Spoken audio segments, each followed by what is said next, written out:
This is a read aloud of Mint Tea by Christine Craig. The dress was pink, a very fashionable sort of dusty rose, like fading petals, and Mother had lent her pearl earrings. She could see them gleaming softly when she turned her head and peered into the dim reflection of the mirror. Late afternoon sun fell through the jalousie windows and left gold bars on the wooden floor. Annie hurried in, then stepped slowly over them. Her shiny patent pumps made her feet look very small, very neat. They stood together, the sisters, looking into the mirror, and they smiled slightly into each other's eyes. Florence moved to the door and looked out past the veranda where Father was standing with the horse and buggy, and she caught her breath slightly at the sight of them. Father, so tall and handsome in his dark suit, the brown gleam of the horse, and beyond them the mountains. A bird was singing somewhere, and Father bent, picked a rose, and placed it carefully on his lapel. That bush by the front step, how it bloomed, always covered in small, fragrant red roses. The town hall had been decorated with palm fronds and hibiscus flowers, and they sat in the front row, very important, very grown up. One of the singers, a tall, thin, fair man with a mustache, sang all the love songs to Annie, and Florence saw Annie's dark, almond-shaped eyes turned up to him under the perfect wings of her eyebrows. Afterwards, Father bustled them away before that city man could make their acquaintance, hurried them into the buggy, and they drove off, up the hilly road. So many bright stars, and she and Annie sang one of the songs, "I'll remember you always with a love that's true, always." Florence shook her head slightly, as if to dust off the fine powder of memories that seemed increasingly to settle around her mind. It was all so long ago, she thought, yet often her childhood seemed more real, more vivid than this pale, creased-up thing that was retirement. Each day so similar, each day so quiet, without the regular sound of the school bell signaling a gush of noise as the children streamed out of class. There was a knock at the gate. Startled, Florence looked out and saw a young woman standing there. "Please, ma'am, I look in a job as a living helper." It was mid-afternoon and very hot. The girl looked weary, and her dress had dark, wet stains spreading out from her armpits. "I don't need anyone," said Florence. "Please, ma'am," the girl called quickly, "I could have a drink of water." Florence got her some water and motioned for her to push the gate and come in. The girl came in and stood by the front steps holding a small brown vinyl bag. The sun was so hot she began to feel confused, and when Florence gave her the water, she drank it too quickly and felt slightly sick, so that she leaned for a moment against the veranda wall. "Child, are you ill?" "No, ma'am. I've been walking since morning looking a job." "Come sit on the veranda for a while." Esme walked up the 2 steps to the veranda and sat on a wooden slatted chair. "Where are you from?" "I name Esme Grant, and I grow at Avon Home, and I am 18 years of age." Florence gazed at the girl, an awkward, bony sort of body, and a face without expression. Her hair was plaited neatly in 2 sections, a schoolgirl hairstyle, but there was something old, tired-looking about her eyes. "Well," said Florence firmly, "you must go back to the home now. It will soon be dark." "I can't go back, ma'am. I am 18 and I have to leave." "You left the home with no job and no place to go?" I don't have no family, ma'am. I have to get a job. What kind of work can you do, Esme? Well, ma'am, my head wasn't so good with the books, but I used to mind the smaller children. Florence felt a wave of anger. How could the home just put her out? No arrangements made for her at all. No wonder so many of these girls ended up on the streets. Have you eaten anything since morning? No, ma'am. Florence fixed some sandwiches and lemonade, gave them to Esme, and then went inside to call the home. The matron confirmed that she had left there that day, that she was a decent girl, but had no special skills. But how on earth, Florence asked angrily, can you put the girl out and she knows no one, has no place to go? Rules are rules, matron replied huffily. The place was already overcrowded. Every day there were little ones coming in, and they didn't have staff enough as it was to look after the babies. There was no one to be out finding jobs for the big girls. They would just have to get out there and stand on their own 2 feet. Florence brought the conversation to a close and hung up. She hated volubility, and she hated complainers, and matron was afflicted with both ailments. Florence returned to the veranda and looked at Esme. Esme, my name is Miss Gates. I am a retired teacher, and I do not have a job for you, but I have a little room at the back, and you can stay there for a day or 2 while you look for a job. But remember that it's only for a short time. The Lord helps those that help themselves, so you must do your best to find a job. Yes, ma'am. Thank you, ma'am. Esme smiled shyly, and Florence saw that her face, rescued briefly by the smile, was pretty. And I'm telling you straight, Florence added, keep your mind on sensible things. Don't let me see you getting in with any foolish boys. Esme shook her head wearily. Florence set her to clean out the little room which hadn't been used for years. There was a bed, an old dressing table, and the naked light bulb illuminated unkindly the drabness of it. But Florence fetched some curtains, an old blue bedspread, and a lace-edged doily for the dressing table, so that it looked quite habitable when they were finished. As Esme unpacked her bag, Florence turned away saddened by the sight. 2 dresses, 2 sets of underwear, and a tin of lavender talc. Florence added some toilet articles and a Bible, and so Esme was set up in a corner of Miss Gates' life.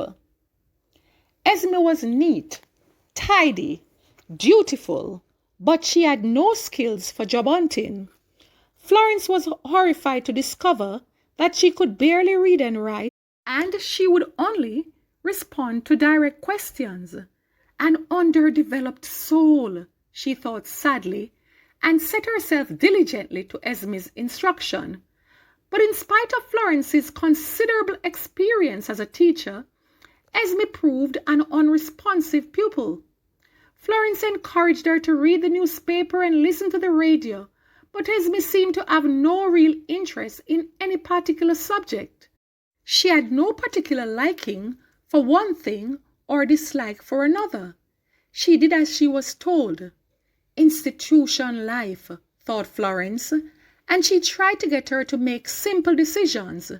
Should they have chicken or beef for dinner? Eggs or porridge for breakfast? The weeks passed. Since her retirement, since so many of her friends had long since died, Florence had a dread of becoming a lonely, muddled old woman. She established a very stable routine for herself, one that kept mind and body active. She kept her house tidy, she gardened, she read, and she went to church on Sunday. But recently, she had found herself sitting somewhere, perhaps with some mending on her lap, caught up in vivid memories of the past. The early morning smell of the mountains mixed with the light and birds singing. They came over her in a wave, so fresh that she would tilt her face up, absorbing the smell of moist leaves and opening flowers, and then the sound of mother in the kitchen grinding coffee beans, and she would wait for that smell to form itself, to come slipping out, to make the signal that woke up the rest of the house. Mother and father, Annie, beautiful Annie, they were all dead now, and sometimes she felt that she had lived too long, and it was time that she too moved on to another life. But here she was, with a stranger for company. Sometimes she grew irritated with Esme. She was never going to find a job and move on, and she didn't want the responsibility of this girl who seemed to progress so very slowly. At other times she was overwhelmed with pity for her, never having had her own parents, her own home. One Sunday, she persuaded Esme to go to church with her. Esme sat quiet until the first hymn, and then she opened her mouth and a voice so beautiful poured out that Florence found her own strong contralto dropping to a whisper to listen to the effortless golden soprano pouring out beside her. Esme's eyes were half closed, her face expressionless. The voice just rose and streamed out of her body, and Esme seemed quite unaware of it. After lunch, Florence suggested that she should join the choir. "No, ma'am," said Esme. Florence was stunned. "But Esme, you have been blessed with a beautiful voice. It's a God-given talent. You should join the choir and develop your voice." Esme looked away. She was disinterested in the conversation, unmoved by the compliment. "I going to change my frock, ma'am, and start the dinner," Esme said, moving away quickly.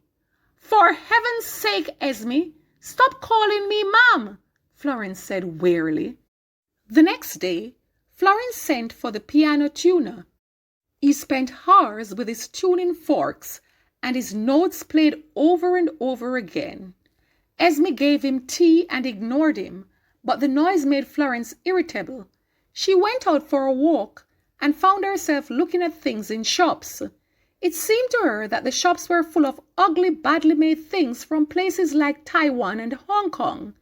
She decided to buy Esme a dress, but the prices were way above the few notes tucked into her handbag.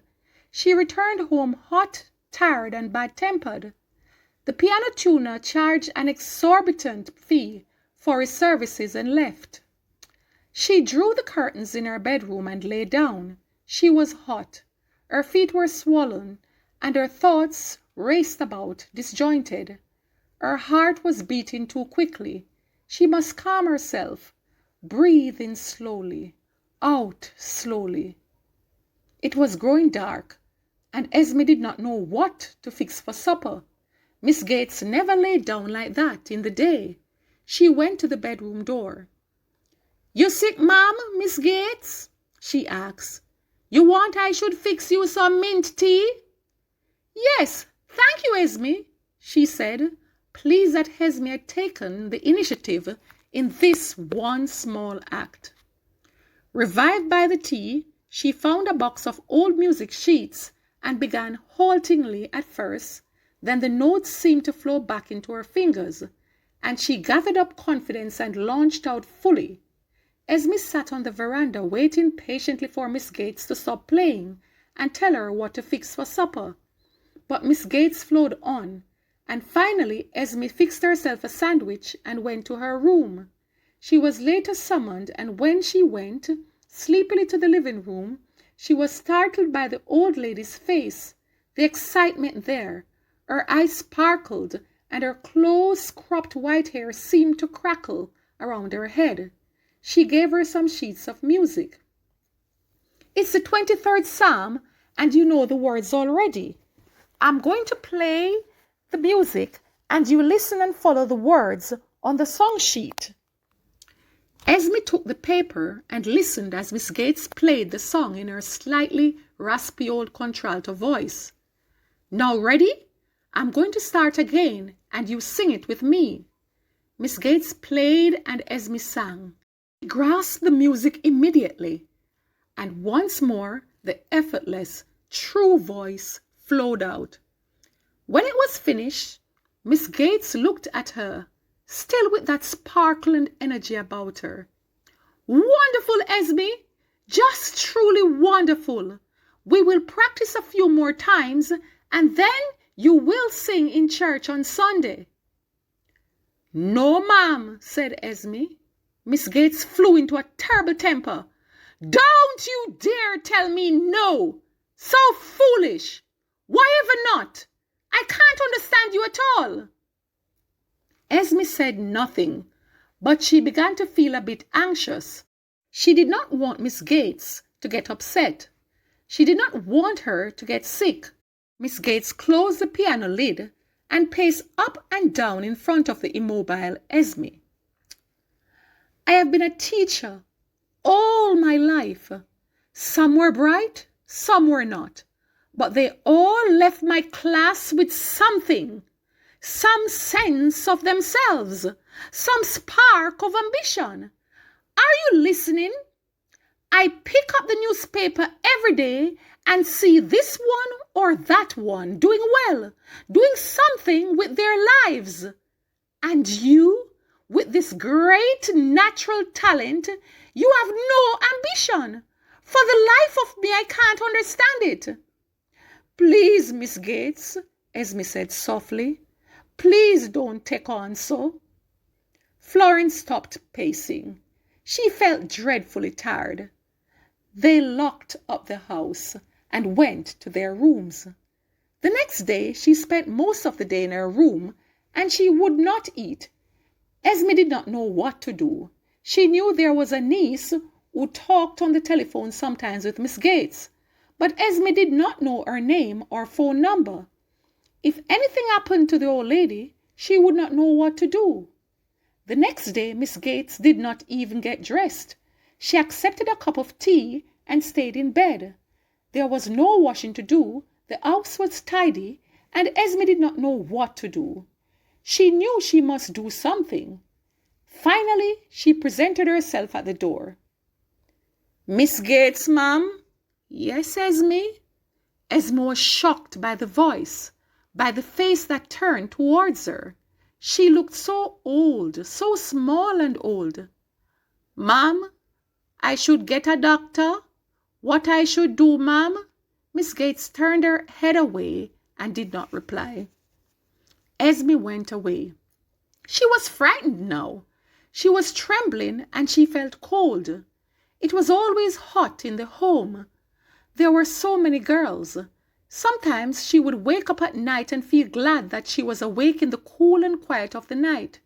She went to her room and picked up the Bible Miss Gates had given her. She held it in her hands, not reading it, just feeling the soft, worn leather cover and the slight weight of it in her hands. She liked having her own room there. Miss Gates put up white net curtains, and she liked to wake up in the mornings and see them moving slightly. They looked so light, as if they were not quite real. Juliet was her friend at the home, but when Juliet was 14, a lady came from England and said that she was Juliet's aunt. She cried standing there by Juliet's bed. She had a big bosom and she cried and her bosom heaved up and down. She took Juliet away to live with her. Esme thought of Miss Gates lying in her room, looking so sad and old. She did not want her to go away like Juliet. Then she remembered that she had been pleased when she gave her mint tea. She would make her some tea. She quickly picked some mint and hurried to the kitchen. The mint tea would make the old lady feel better and things would be as they were before. She did not want things to change. She was cold and trembling. She must make the tea quickly. It would make the old lady well again. She reached for a cup and it fell, smashed to bits on the floor. She fell to the floor, picked up a piece of the cup and started to weep. Florence heard the noise and then silence. "Esme, what's that?" There was no reply. She got up slowly, wearily, pulled on a dressing gown, and made her way to the kitchen. Esme was sitting on the floor, blood dripping from her hand, very dark against the pale tiles of the kitchen floor. "But, child, what's wrong? Get up and let me have a look at your hand." Esme sat, crumpled up. She made no sound, but tears streamed from her eyes, which were wide open, staring. "Esme, get up this minute. Get off that floor." Esme stared straight ahead of her. "Mama, Mama." Her voice was that of a very small child. Then the voice became adult, a soft, crooning voice. "Mama soon come back, baby. I going to church. I going to sing a lovely song for my baby. See your daddy come to stay with you? I soon come back." Esme stopped crying. Her eyes stared straight in front of her. She was absolutely still in shock. Florence stood, leaning against the kitchen counter, her breathing uneven, loud in the still room. Finally, she helped Esme up, bandaged her hand, and put her to lie on the sofa. "What happened, Esme? What happened to your mama?" Esme's voice was flat and toneless. "The house catch on fire. Me daddy give me to somebody and tried to put out the fire. Mama was coming back from church and she run to save me, but she and him dead in the fire. I don't know why them never leave me in there too. I don't know why." "Esme, how old were you when this happened?" "I was very small. I never realized it before. I used to have bad dreams." For a moment, she looked hopefully at Miss Gates. "Maybe it's me mixing up the dreams." They sat in silence for a long while. The afternoon sun fell through the window in a bright slatted pattern. It reminded Florence of something. She must remember. Yes, the afternoon that they went to the concert. How excited they were, how grown up to be going out with father, and how the city man stared and sang love songs to Annie. The next year, she went away to Teachers' College, and Annie ran away with an American who was studying something in the hills. He was a geologist. That was it. He was an atheist. He did not believe in marriage, and father was set against the friendship. Besides, he was a big grown man, and Annie was only 17. But after that, everything was troubled, and her memories stopped there. There were earlier ones of them wading in the river, of mother teaching them to sing and play the piano, of father setting off for work, so neat and correct, to run the farmers' credit union in the nearby town. But somehow, after that evening at the concert, she found she had to choose her memories more carefully. Her adult life had been full, busy, yet she had screened them out. Too many were better left unexamined. Esme stirred on the sofa, and a cushion fell to the floor. Florence picked it up and settled it behind her head. The light changed, and Florence went out on the veranda to see the last of the sunset. A bird was singing, and she looked around slowly, searching through the small garden, but it was hidden somewhere, and she couldn't see it. Only the sound came, pure, unhesitant, as the afternoon faded and the evening asserted itself darkly around her. The end.